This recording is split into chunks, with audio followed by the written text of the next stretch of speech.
ఉమ్మడి ఆదిలాబాద్ జిల్లాలో చలితో పాటు పులి భయం హడలెత్తిస్తోంది. రక్తం రుచిమరిగిన పులి ఎప్పుడు ఎక్కడ ఎవరిపై పంజా విసురుతుందోనని వణికిపోతున్నాయి పల్లెలు. మరోవైపు పులి జాడ కోసం అడవిలో సెర్చ్ ఆపరేషన్ కొనసాగుతోంది. 2 రోజుల్లో వరుసగా 2 చోట్ల పులిదాడులు. కాగజ్నగర్లో ఓ యువతిని బలి తీసుకుంది పులి. తాజాగా కొమరంభీం జిల్లా సిర్పూర్ మండలం దుబ్బగూడలో సురేష్ అనే రైతుపై దాడి చేసింది. తీవ్రంగా గాయపడిన అతన్ని సిర్పూర్ హాస్పిటల్కు తరలించారు. వరుస దాడులతో కాగజ్నగర్ కారిడార్లో హైటెన్షన్ వాతావరణం ఉంది. నిన్న 24 గంటల్లోనే మరో దాడి జరిగింది. దాడి ఘటనతో అప్రమత్తమయ్యారు అటవీ శాఖ అధికారులు. సో ఇప్పుడు ఈ ఇన్సిడెంట్స్ మన మహారాష్ట్ర నుంచి 8 కిలోమీటర్స్ మన సైడ్కి జరిగింది.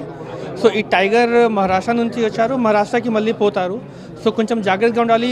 సేమ్ పులి అటాక్ చేసిందా, వేరు అయి ఉండొచ్చు? ఇది మన సెకండ్ ఈ అటాక్ జరిగింది same tiger prima facie, but మనకి పూర్తిగా ఇన్ఫర్మేషన్ లేదు. మనకి సిసిఎంబి రిపోర్ట్ తర్వాత మనం పూర్తిగా క్లియర్గా చెప్తాను. ఈరోజు ఈ దాడి ఘటనలో ఇతనికి సేఫ్గా ఉన్నాడా? ఇప్పుడు ద పర్సన్ ఈజ్ సేఫ్. నేను డాక్టర్ గారు కూడా మాట్లాడుతాను. సీజన్లో మేటింగ్ కోసం పెద్ద ఎత్తున అవి సంచరిస్తాయి. ఆ ప్రాంతంలో ఆ టైంలోనే ఎదురుపడ్డ మనుషుల మీద దాడులు చేస్తున్నాయని చెప్తున్నారు. దీంతో హైటెన్షన్ వాతావరణం అయితే కంటిన్యూ అవుతుంది. పులులు సంచరించే ప్రాంతాలకు వెళ్లొద్దంటూ ఊరూరా దండోరా వేస్తూ ప్రజల్ని అప్రమత్తం చేస్తున్నారు అటవీ శాఖ అధికారులు, పోలీసులు. పులి రాకడా ప్రాణం పోకడా అన్నట్టుగా మారింది పరిస్థితి. ఇన్సిడెంట్ అయింది కాబట్టి కంపల్సరీ అది ఇక్కడ ఈ ఏరియాలో తిరుగుతుంది 2-3 రోజులు. రైతులు మాత్రం భయభ్రాంతులతో బాగా ఉన్నారు. కాగజ్నగర్ మండలం నజ్రుల్ నగర్లో పులి దాడిలో మోర్ల లక్ష్మి అనే యువతి చనిపోయింది. ఆ ఘటనతో తర్వాత అటవీ శాఖ అలర్ట్ అయింది. ఓవైపు ప్రజల్ని అప్రమత్తం చేస్తూ మరోవైపు పులి జాడ కోసం అడవిని జల్లెడపడుతున్నారు. కాగజ్నగర్ మండలంలోని 15 గ్రామాల్లో 90 మంది సిబ్బందితో 15 ఫారెస్ట్ టీమ్స్ సర్చ్ ఆపరేషన్ కొనసాగిస్తున్నాయి. పులి జాడ కోసం 30కి పైగా ట్రాప్ కెమెరాలను ఏర్పాటు చేశారు. డ్రోన్ కెమెరాలతో ట్రాకింగ్ చేస్తున్నారు. పులి సంచారం నేపథ్యంలో 15 గ్రామాల్లో 144 సెక్షన్ను అమలు చేస్తున్నారు. 80% 8 వరకు 9 వరకు చేనులోకి వెళ్ళకూడదు. ఇంకా వీలైతే 2 డేస్ వరకు ఎటువంటి వ్యవసాయ కార్యక్రమాలు కానీ ఎటువంటి పత్తి చేయడం కానీ చేయకూడదు. ఎందుకంటే 2-3 డేస్ అయితే దాని మూమెంట్ అనేది మనకి ఇంకా క్లియర్గా అవగాహన వస్తుంది. సో దాన్ని బట్టి మనము తదుపరి చర్యలు మనం తీసుకోవడం జరుగుతుంది. వీలైనంత వరకు ప్రజలు బయటకు వెళ్లకూడదన్నారు అటవీ శాఖ అధికారులు. ఒకవేళ వెళ్లాల్సి వస్తే విధిగా తమ సూచనలు పాటించాలన్నారు.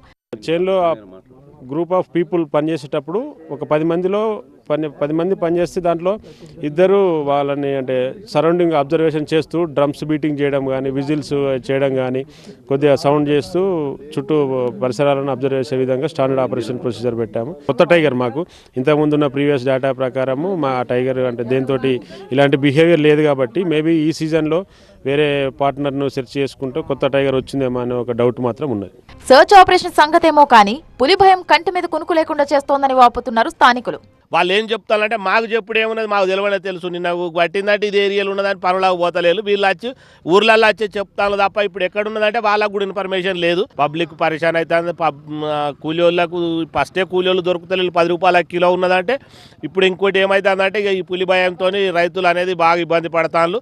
మాకు కూడా మంచిగా ఉంటుంది. పైసలు తీసుకుంటాను. సీసీ కెమెరాలు ఉన్నాయని చెప్తాను తప్ప సీసీ కెమెరాలో పడ్డదని చెప్తలేదు. ఎక్కడ పోయిందని పబ్లిక్ చెప్తాను. ఇంక ఇటు పోయింది అటు పోయిందని కానీ ఫారెస్ట్ వాళ్ళ ఇన్ఫర్మేషన్ అయితే ఇప్పటిదాకా రాలే. మన పానం కొరకు అయితే మనం చేయాలి లేకుంటే రేపైనా కూలి దొరుకుతుంది.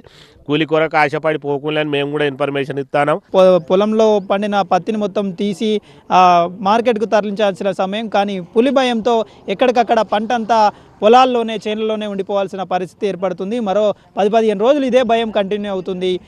ఇలాంటి పరిస్థితుల్లో మేము ఏం చేయాలని గోడు వెళ్ళబోసుకుంటున్నారు స్థానికులు. ఆ పులిని ఈ ప్రాంతం నుంచి తరిమేయాలన్న డిమాండ్ అయితే వ్యక్తమవుతుంది.